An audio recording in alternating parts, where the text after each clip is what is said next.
Hello, I'm Ben, and this is my podcast where I share interviews, tips, and ideas to help you build a better marketing strategy. Now, for this episode, I thought it would be great to revisit a conversation I had with Sarah Dixon from the Contract Store on what details and documents we need to have on our websites to make sure we don't fall foul of the law. Now, we cover all the fun stuff from e-commerce terms and conditions to GDPR. Enjoy. There are lots of things that need to be in place on a website. Now, I'm aware of a few of them, like making sure the legal name needs to be on the website somewhere, that maybe you've got some kind of terms and conditions. Certainly with GDPR, that changed things a little bit. But I'm a little woolly as to exactly what should be on there. So I'm hoping you can shed light on this. So there are different regulations that cover this, and that's why it gets messy and woolly and confusing. On the Contract Store website, the document called Website and Email Legal Notices, that kind of summarizes it. And each document comes with a lot of explanatory notes, so you'll find a lot of information if you scroll down the product. Okay, so let's go and have a look at that. I'll find that on my screen. So we can have a look at that. And basically, like you've just mentioned, you do have to put your company name, where it's registered, and this covers sole traders as well as like limited companies, a registered office address. So you have to have some kind of physical address, some kind of email contact so that people can contact you, and basically who you are. Excuse me. And so if you're a charity or a CIC or anything like that, you still need to put those pieces of information up publicly so that people can recognize who you are.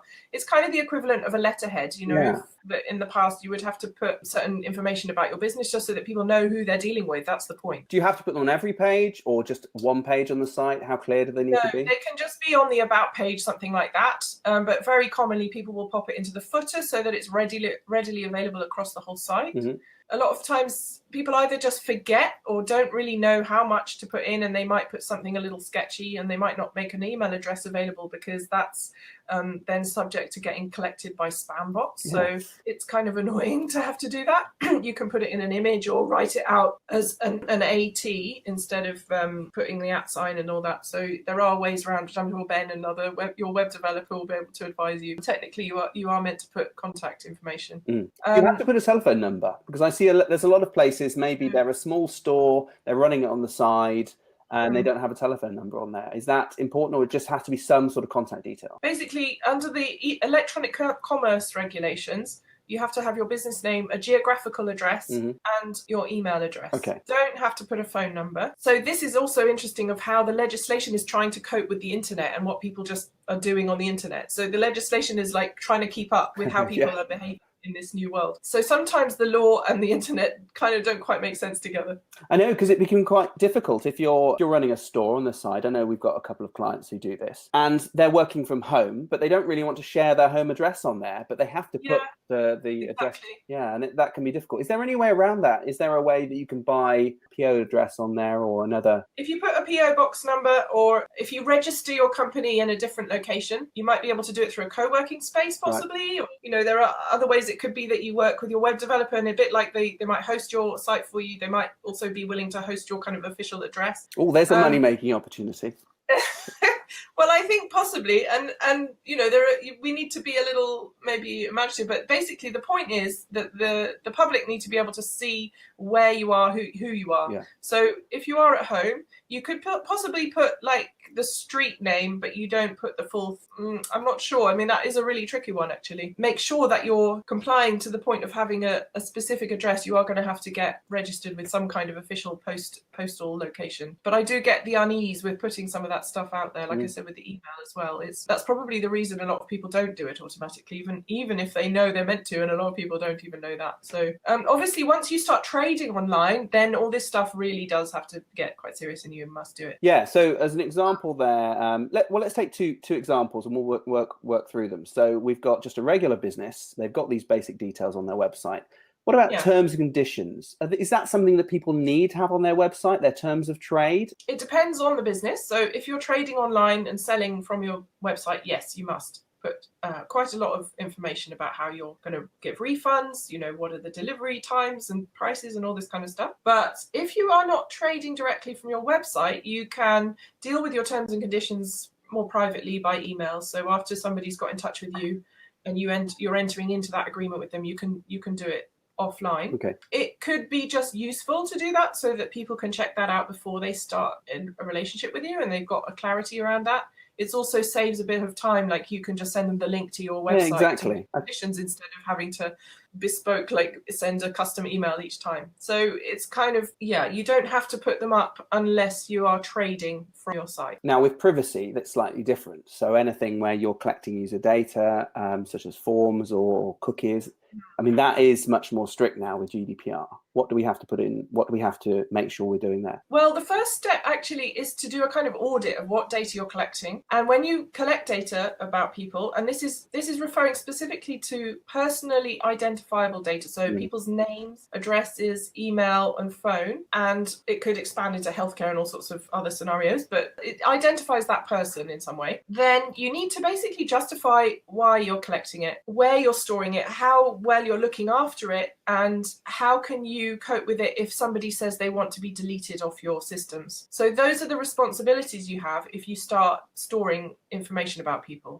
And this is good for the individual because it means we can now ask Facebook to completely erase all our data, which we couldn't do before. And you would think that they would do that as well, although there's been a lot of controversy that they haven't been doing that. It's very tricky because they store the information, they remove it publicly, but they don't necessarily delete it off their actual computers. And then you've got, with larger companies, many layers of backup going on. Yeah.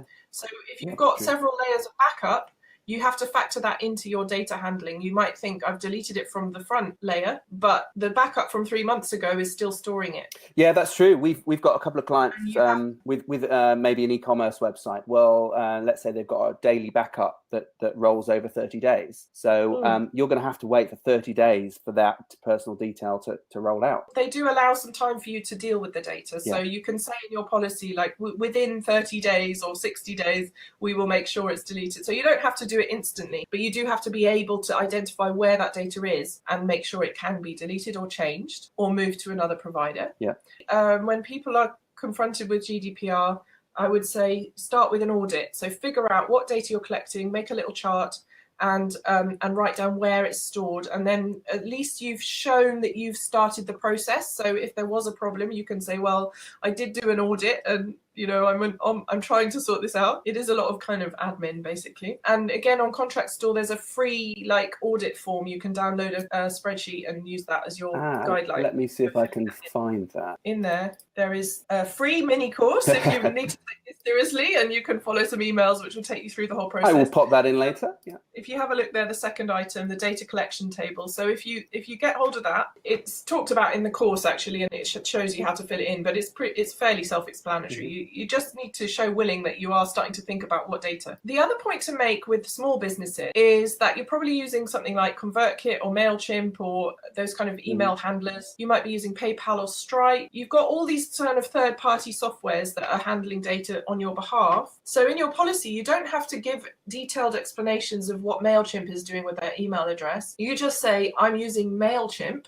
Here's the link to their terms. Right. So you just need to be transparent about the data systems that you're using, and then you can let the user decide if they're okay with you using MailChimp to store their stuff. And that means it's not on your system. You have a bit less responsibility there. You're handing it over to MailChimp. Yeah, something we do on that front is to just mention that, it's in our privacy policies, but to mention that what software we're using. So I think, for example, in our sign up for our newsletter, we've got a little bit of text at the bottom, which says that you should know that we use Campaign Monitor to deliver the newsletter and gather statistics. So we're just telling them upfront, not in the policy. It's in the policy, but it's upfront exactly what we're doing with that data at that time and why we need it. It helps improve the newsletter. It is true. We do use it for that because we like to know what people are clicking on, what they're interested in reading. I think it's useful for people to see the data is going. I personally find it just interesting to see what data processing companies are using. That's the really good practice you've got there because you've made it really clear and easy for people to see. The whole point of this legislation is to make us have more control over how our information is used by other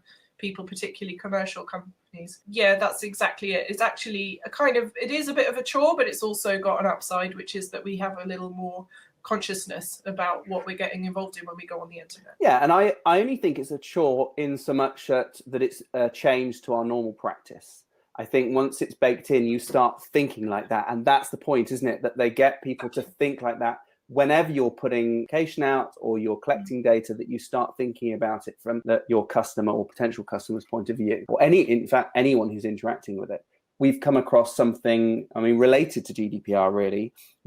Across all our clients, we implemented a new cookie policy which blocked Google Analytics by default. So if they visited the site for the first time, it would block Google Analytics. So that's a first page visit would not be tracked. If they then viewed the page, viewed a second page, or continue to scroll the page, then it would passively agree to that cookie policy, which is allowed in the ICO, especially for something that isn't tracking them personally with personal identifiable information. Exactly. If it's not personally identifiable, then it's fine. It's not GDPR. Yes. However, we came across an odd issue, which I didn't realize until later. As we started looking at our clients' statistics, we noticed a lot of direct traffic. Direct traffic was really higher than organic. And I thought, that's just odd. Looking into it, and it makes sense now, what's happening is you're getting visits coming in. And if they're new visits, they come to the site and all cookies are blocked until it refreshes. And then all referral data has been abandoned and it's refreshing on that page. And it looks like they've just come to your page directly. And it's like, oh, it's so frustrating. Because you can only tell the source of people if they've already visited your website, which is not what you want. I need to look at implementing something where it just allows, or see how if we can allow Google to go through Google Analytics to be flagged for that first time, as long as it's not doing any advertising, demographic information, or collecting any personal identification in any way. So until we can really restrict that down, I don't want to change it. But it's really frustrating because it affects lots of different things. Anyway, back to everything else we need. So we were talking about personal information. Is there anything else really that we need to make sure is on a website? Yeah, you have to have the privacy policy up. And there is a little thing about, like, if you're registered with any professional bodies, so that kind of goes with the whole thing of who you are and how can people trace you if they've got a problem or whatever. Just need to be a trackable, real, identifiable company. You do have to do all this cookie notice stuff now because of the GDPR, so people need to know that you're collecting data. But yeah, that pretty much covers it. The optional areas are things like a copyright notice.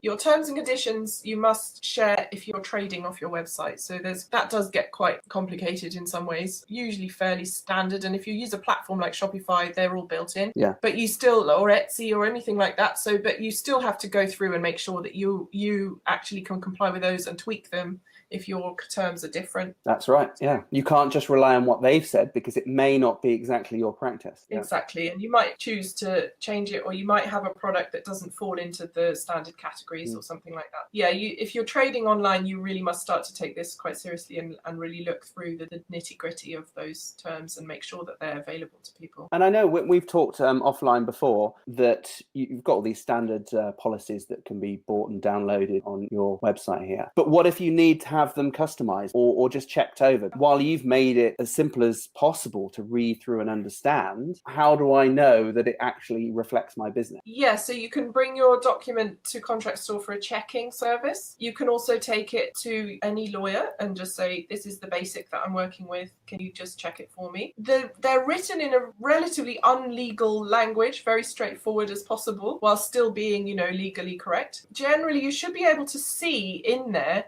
yourself if it appears to match your circumstances. And then if you're not sure, then absolutely come back to Contract Store or go and talk to a lawyer and make sure that you are really happy that you've not left anything or put anything slightly off that isn't really right for you. But generally, by reading it, you'll get a really good sense of whether this is a good fit or not. And you can see that a lot of detailed notes before you buy it as well. So you can even do that before you even download it. It's a shame that not all people do this. I heard in the news about, was it a shipping contract where they're taking the terms and conditions from, I'm guessing, is it a pizza store or something like that? They're just taking it from somewhere else, which did not apply to their particular business. And they just copied and pasted, and loads of people copy and paste their terms from somewhere else. Yep. It's not great. I mean, that was a really good example of a very poor practice. They didn't even bother to check that it was a pizza company and they should remove those words. Yeah, exactly. You'd imagine if someone's taken it from somewhere, you'd check through it.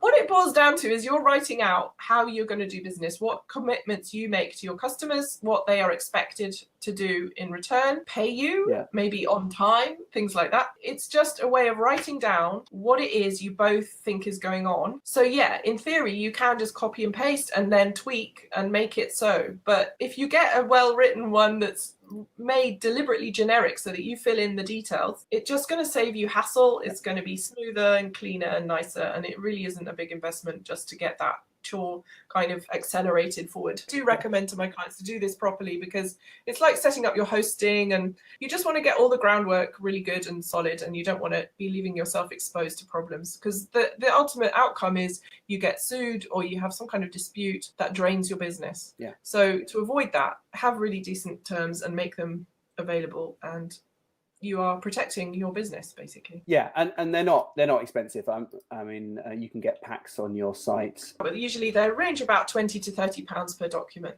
Yeah, so it's not a huge deal. I know that a solicitor's going to charge you, I'm guessing about £1,000, maybe slightly under that, for some basic terms and conditions. And as I think we were speaking before about this, they're going to be having a pro forma document that they'll work from anyway. So they'll take that off the shelf, so to speak, and they will run through it and customize it for you. So you're paying for their, obviously looking over their expertise in it, but effectively they're doing the same thing. So this is a good way to get up to speed first. If you found this podcast interesting, you might like My Marketing Club. You can join for free to receive regular tips and advice so you can become more effective in your marketing. Pro members get access to my live webinars every month, along with all the previous webinars I've made. There's even a podcast version you can listen to while you're walking the dog. Find out more by visiting ratherinventive.com. That's ratherinventive.com.